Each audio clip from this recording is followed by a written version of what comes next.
What is up? Thank you for coming to my channel, Prison POV.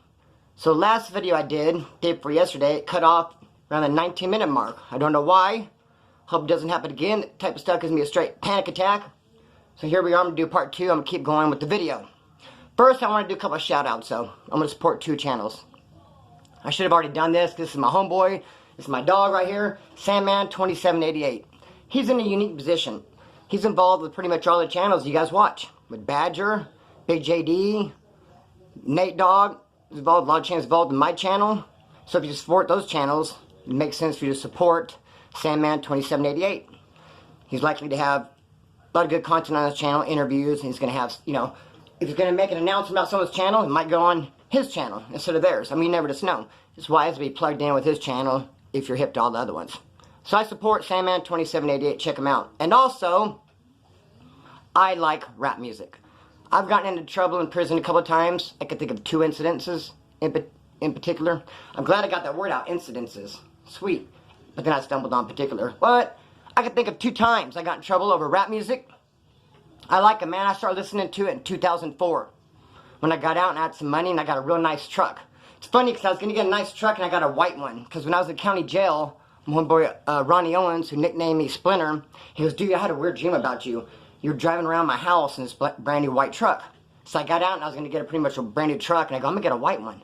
You know, I could see Ronnie Owens, I fuck with him, come pulling up on him like, hey, remember me from your dreams, bro? Who knows, man? So I got a white one. And I put some amps and subwoofers in it. Some expensive stereo system. And do you want to put metallic in? Or do you want to put in some, you know, on the scene, always smoking green. In the pen I had COs bringing me the damn thing. You want to put that in. Boom, boom. Hit hard in your system when you're driving. Not, justice is lost. Justice is rape. No, it's not going to sound that good. Got to switch it up. You got to get hip. If you're going to have some beat in your truck, your white truck. If you want to go fuck with Ronnie Owens and you get yourself a white truck, put some good music in that beat. So that woofer be knocking. I like rap music. So, there's a channel. There's a guy I've been talking to on Instagram. His channel is Wildcard the Dragon. It's good. It's got good music. If it wasn't good, I would not be telling you guys about it. Because you would think I don't know how to judge music. Like, man, Splinter recommended that? What? No, it's good. You guys should check him out. Wildcard the Dragon, Sandman2788. Alright, so we're going to pick up where we left off last time. And you know in the last video, the White Southsider video, this is part 2 to that, I talked about a guy named Matt in the story. I pulled a prank on him. Remember that story? Well, I want to talk about Matt a little bit more. My homie Matt from OC. Good dude. I ended up bumping into him several years later in Wasco Reception. C4, Bulldogs were there before we couldn't program with Bulldogs. He had the keys to the building. Him and I ended up getting in a pretty big argument and a fight. I'm going to make a video too one of these days about all the arguments and fights I've gotten into with all my cellies and friends in the pen. Hold up. Because it seems like I butted head and got in arguments with all of them. It's just like that. So, Matt had the keys to the building. C4. I was a porter. A morning breakfast porter. Every day I would get extra food and I would give it to Matt. He's my buddy. Not really because he had the keys. I don't give a fuck about that shit. If I didn't like him, he had the keys. I wouldn't give him extra food. But since he was my dog, I had extra food. I know he would do it for me. I'd look out for him. Well, one day, it was hard-boiled egg day. And all I got left over was a hard-boiled egg and a piece of sandwich. And I agree that the hard-boiled egg was rough-looking. It's not going to win any awards for, like, a beautiful-looking dish. It was kind of smashed. Some of the shell was off. Might have been a little chunk taken out of it. Might have been a little slimy. The sausage patty, it was part 1 of 2. I mean, it had a missing piece. It wasn't cut in half. I'd say maybe like a quarter of it was missing. Again, it was a little bit rough. It was not going to win any awards, but it's food, man. We're starving in there. I don't give a fuck what shit looks like. And to smash it all up, put it in a soup or a piece of bread anyway. So I put it in a bowl like I usually do. I took the hard-boiled egg and the sausage, put it in Matt's bed. There you go, homeboy. Then I noticed when I got done working, and I was around him and talking to him, he was kind of having me on the shine. He wasn't really fucking with me, being kind of rude. Not rude, but he just had me on the shine. He wasn't really talking to me.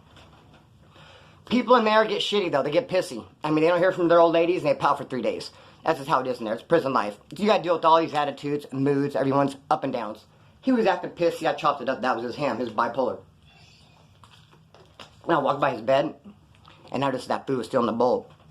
And I was like, hey, what's up, homeboy? You didn't like that? And he goes, no, fuck, no, I didn't like it. Why would you give me that poop tart? He called it a poop tart instead of a pop tart. I'm not gonna eat that fucking poop tart. Why would you give me that shit? I said, I gave it to you because it's what's left over. It's extra, brother. I give you all the extra food, homie. I didn't know I was like quality control inspector. I had to like pass it. Is this good enough for his standards? No, reject that piece. What else you got? No, I'm just going to give you what's extra, homie. If you don't like it, ditch that shit. But don't fucking be mad at me.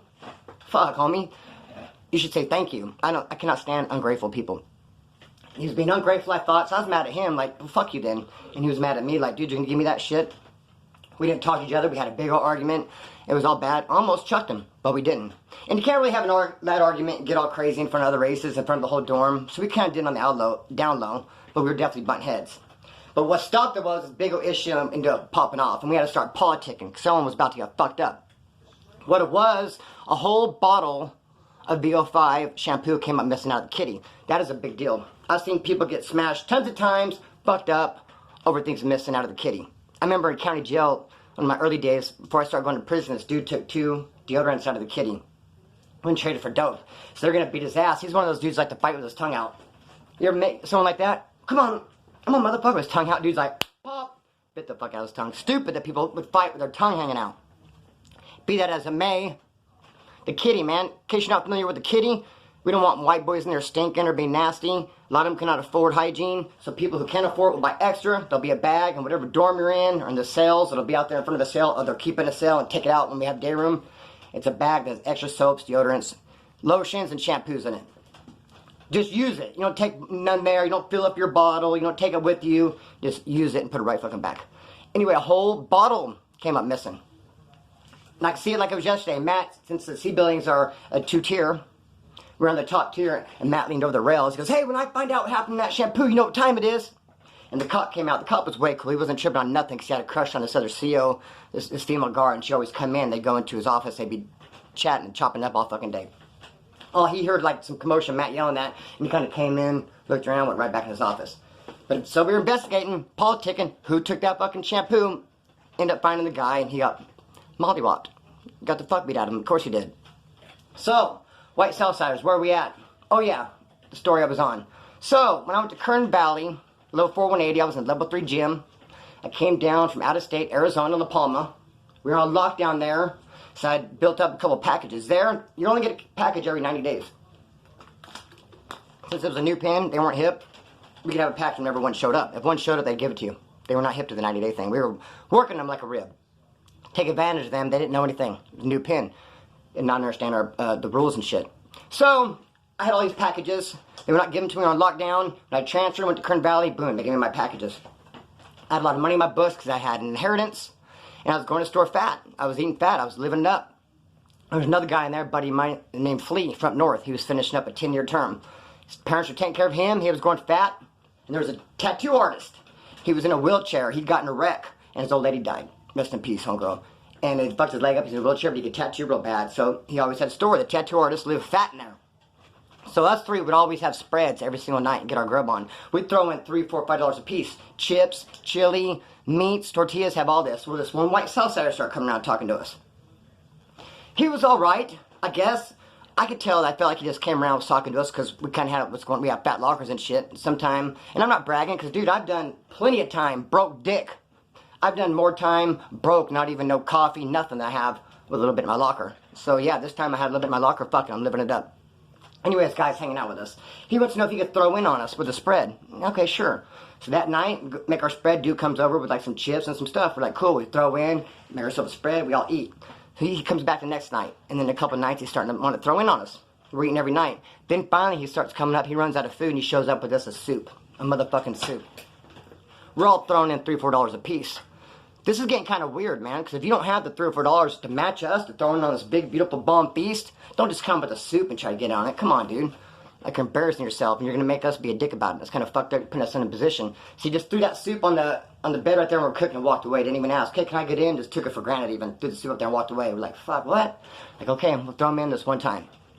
Hoping the next day he wouldn't even come back. Sure enough, the next day he did the same fucking thing. Came back and just threw a soup up there. Now he's taking kindness for weakness.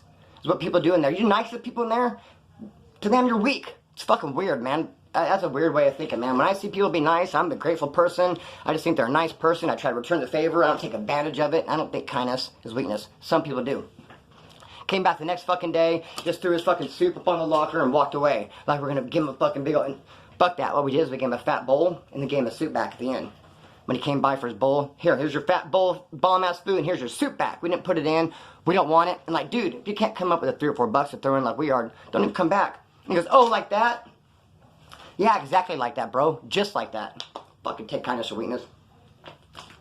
He never came back. He kind of quit talking to us, had us on the shine. But fuck it, that only shows you're around for the wrong reasons anyway. Never really liked that cat, man, anyway. So, that's what happened there. But there's another dude who took kindness and weakness right there at that same spot, Kern Valley in the gym. Like I said, when I got there, I had a lot of store. I had 2 packages. Then I went to the store and spent fat money. The last pin I was at, there was a dude from King Cobras. It's a gang in LA. He did a lot of my tattoo work. He did the spider web right here. He darkened up my hands. He did some work on me. A lot of times if I meet Southsiders and they're cool and they're friends of mine, if their name is a Spanish name, I'm not going to be able to remember later. This dude, his name was Spanish. I can't recall it. I don't speak Spanish. I get Buenos noches and Buenos dias mixed up. I tell motherfuckers good night, good morning, and all that shit. I don't even try to speak it. So I can't recall his name. But he's from King Cobras and I really, really liked him. So when I show up at Kern Valley in the gym, my neighbor happens to be from the same gang, King Cobras. So I thought, you know what, I'm going to show him love just based on the fact that I was really cool with the dude at the last spot from the same gang. So I told him I was there with this homeboy. He's like, yeah, I know him. Yeah, he's cool. And I hooked him up with some store. So I was having trouble fitting in my locker anyway. I hooked him up with some sausages and a bunch of stuff because he didn't have much shit. Hooked him up with all his shit. Instead of him being grateful right away, he just put like a mark, like a big old... All of a sudden I had nuts hanging from my head. You still here, homeboy? I can't see you. Hey, you still there? Straight dickhead now because I gave him that stuff. Kindness for weakness. He started trying to run game on me all the time. What I should have got there and felt him out first. Been around him a little bit and I would have knew what kind of dude he was and I wouldn't have gave him shit. He's an opportunist. So like I said, I gave him that stuff right at the top and he just, kindness for weakness. He was always trying to run drag on me. And this big incident ended up hitting the gym where it was over pills. Southsiders and whites. See, when you go to pill call, they'll give you your pill. You put it in your mouth, the guys will cheek it, and they show the mouth, but it's over here. Nurse don't see it, they walk away and pull it out, sell it. Hold up. And on the down low, I mean, not supposed to, I never have, on the super down low, whites and Southsiders were getting them from blacks like that. Well, someone ended up getting caught. I blew the whole operation up. Now they're tripping on motherfuckers taking pills. But I have pills. Mine were in a rack. And they're morphine pills. And I said, boom, here's what I got. I got my racks. They're going around investigating, politicking, wanting to fuck up anyone who was taking pills. They said they're getting them out of the blacks' mouths. They're going around fucking people up, jumping them and shit. I'm like, yeah, I got pills. Been taking pills. Blew mine in a rack. Well, this dude next to me from King Cobras, he was taking pills. But he was wanting my rack so he could run game. He's like, dude, let me have your rack so I can say it's mine. I go, no, dude. Give me my rack so you can say it's yours, get involved in the shit. Fuck that. He goes, well, give me an empty rack so I can put these pills in it. He was just trying to get me involved in the shit. Dude, he just kept coming at me, wanting to get me involved. And I was like, no. Fuck no. Finally just put a privacy curtain up. He sat next to me, hang some fucking string right there and get a sheet going, dude. And just roll the window up on his ass like, nah. I mean, there's a lot of different personalities in there, and you have to deal with all of them. And it's fucked up. But it gets you good at people, man. I feel like I'm a people person. Everyone who does a lot of time is. So, what else? Yeah. Okay. When I was in the building, C1, I did my 4-year term. I talked about this before. I had keys to the building. It's the only time in my whole prison career I had keys to a prison building. Everywhere you go, me and JD were talking about this when we did the interview. And he was under the impression, he wasn't sure, is there always a key holder for the woods and anytime you go to a spot? Yes, any spot. I don't care if it's a level 1 little CCF, little camp, a county jail, whatever, level 4 180 shoe, no matter where you go and there's inmates and there's woods, there's going to be a key holder for the woods. There has to be someone in control, there has to be one at the top to regulate shit, keep an eye on shit. But the most important thing a key holder does is deal with other races. Because no one wants a right to kick off. And since there are no one-on-ones in there, if I'm chilling and my neighbor's a Southsider and we're having problems, like, what dude, fuck you, and we get like we're gonna go at it, it won't be me and him. All his homies are gonna jump up, my homies are gonna jump up, it's gonna be a big ass riot. So before that happens, as we get mad and we start to get up, people will be like, whoa, break it up, here comes the key holders, whoop. The dude who has the keys to the whites, dude who has the keys to the Southsiders, they'll talk it out together. Hey, what's going on? If they think it's worth fighting over, it needs to go to that level, someone needs to get fucked up, they'll get fucked up. If it needs to crack at will, but that's how it starts. The key holders will talk it out. Very important. When I had the keys to that building at C1, there was this white Southsider. Could not motherfucking stand him. He's from Ventura. He didn't like white people. I knew that just straight up the bat. He didn't even like white motherfuckers at all. He didn't like me because I was the white key holder. And he just was always starting issues every motherfucking day. We'd be chilling, you'd start to see people grouping, Southsiders putting their shoes on and white dudes. I go, no, automatically, fuck, it's that dude, guarantee it. And there's a homeboy named Mark Bell, a wood from Oldale. Shout out to Mark Bell, he's my dog. I would take him with me. I would take one person to go talk to the south side of the key holder and be like, hey, what's going on? And it would always be that dude, or something stupid. His neighbor would put like a chip bag on his bed one time and accidentally fell in his driveway and y'all flipped out. Like, dude, it was an accident. The wind blew it. Fuck, homie, he would grab it and threw it away. No big deal. But he's all gonna make everything a fucking issue. Everything was an issue. One day it was cool as fuck because I was gonna get a bunkie. Gonna get a bunkie, and I'm waiting on him. So the dude comes walking up and he goes, hey, I need to find out who sleeps in this bunk, who my bunkie is, and I also want to talk to the dude who has the keys for the woods. And I go, you're looking at him. I'm both of those. I'm your bunkie and I'm the key holder for the woods. He goes, okay, cool. He's like, cool, I got some weed. I want to share with my bunkie. I want to share with the dude who has the building for the whites. So, you know, you're that guy. Let's go get stoned. He had weed. We went got stoned, got all ripped, went playing some pinochle. One white Southside dude from Ventura was straight fucking hating. Was talking shit, was mad. Because I talked about this in other videos too, and people want a clarification. Yes, sometimes if you're in a building, if you're in a dorm, even in cell blocks, if a race hits, if I hit like an ounce or something, you're going to go break the blacks off a little bit, the Pisces off a little bit, the Southsiders, who's ever there. And they do the same thing. Keeps everything smooth, keep people from hating. You don't want to be that race that has everything and they have nothing. And they start hating, like, oh, so it just keeps the peace. You break everybody off. Then when they hit, they break you off. But my bunkie showed up with a fucking joint. Wouldn't want me, dude, slice that up 4 ways. Here, dude, we all get a fucking, you know, bong hit. No, dude, there's no bong. There's no bong hit. One joint. I took it to the neck with my fucking new bunkie. Had a blast playing pinochle. He was hating. He was mad. So he took this table next to us and was talking shit loud. Knowing I could hear, he's like, oh, it's all fucked up, man. The white boys have weed. How come we're not stoned? They got weed. Just talking shit. And so finally I had to turn to him and said, we got weed because my fucking bunkie brought some in and you're putting us on blast. Fucking kill game, dude. What the fuck? And he kind of realized he was in the wrong then. Kind of walked away, but man, I could not stand that dude. You know what else he would do that was weird?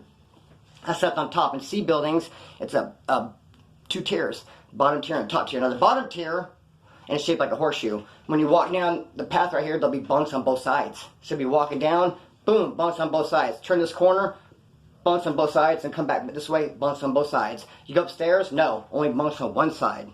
Turn this corner, bunks on one side. So you have this whole open area. And it's where the guardrail is, because like I said, it's the 2nd tier. But there's actually a big area. So this white south side, he'd work out every day, and he'd be real loud about it too.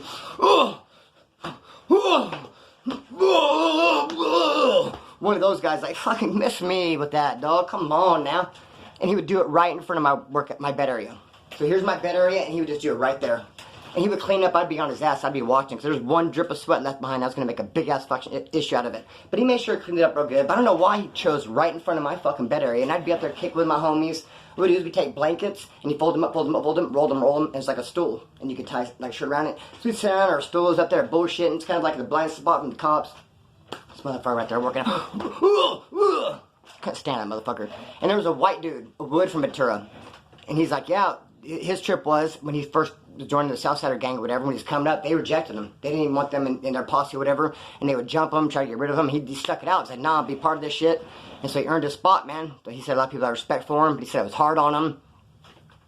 And the whites would beat him up, jump him, and the Southsiders would too, and I guess it was just rough. And now here he is, with a chip on his shoulder and letting the fizz up. I don't like him. I'm surprised Riot didn't crack up behind him. Anyway, that's about all I got. It's 18 minutes. I'd hate for it to click into 19 minutes and shut off like it did last time. That shit fucks in my head. And then I don't even get a chance to say, cut the string and let it fly. Peace!